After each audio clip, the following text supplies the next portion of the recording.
बारामती पोटनिवडणूक प्रचारासाठी आम्हाला कोणतंही आमंत्रण आलेलं नाही, खासदार सुप्रिया सुळेंचं वक्तव्य.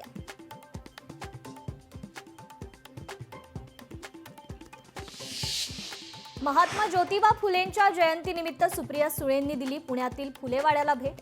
सुप्रिया सुळेंकडून महात्मा फुलेंना अभिवादन. नाशिकमधील आयटी धर्मांतरण प्रकरणी भाजप युवा मोर्चाचं मुख्यमंत्री फडणवीसांना पत्र. या प्रकरणी चौकशी करून फौजदारी कारवाई करण्याची कृष्णराज महाडिकांची मुख्यमंत्र्यांकडे पत्राद्वारे मागणी. वाशिम जिल्ह्यातील रिठद परिसरात भूकंपाचे धक्के. नांदेड, हिंगोली जिल्ह्यासह अनेक गावांमध्ये भूकंपाचे सौम्य धक्के जाणवले. नागरिकांमध्ये भीतीचं वातावरण. ज्योतिबाच्या चैत्र यात्रेनंतर होणाऱ्या पाकाळणी निमित्त 13 एप्रिलला ज्योतिबा दर्शन बंद राहणार.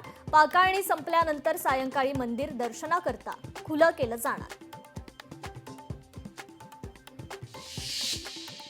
नागपूर शहरातील वीज पुरवठा आज काही काळासाठी खंडित होणार. देखभाल दुरुस्तीच्या कामासाठी राहणार खंडित. अमरावतीच्या बेलोरा विमानतळावर DVOR यंत्रणा बसवण्याचं काम पूर्ण. ही प्रणाली बसवून पूर्ण झाल्यानं आता विमानतळावर रात्री विमान उतरवण्याचा मार्ग मोकळा. यवतमाळच्या आर्णी इथे निम्र पैनगंगा धरण प्रकल्पाविरोधात चक्काजाम आंदोलन. प्रकल्प रद्द करण्याच्या मागणीकरता शेतकऱ्यांसह महिला आणि युवकांचा सहभाग.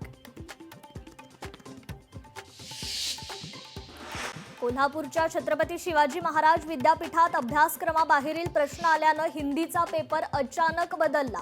परीक्षा संपण्यास 20 मिनिटं बाकी असताना अचानक पेपर बदलून दिल्यानं विद्यार्थ्यांचा गोंधळ. प्राचार्याला धमकावून खंडणी उकळल्याप्रकरणी पुणे शहर पोलीस दलातील 3 पोलिसांना केलं बडतर्फ. Reel star police constable Sonali हिंगेसह 2 पोलिसांना केलं बडतर्फ.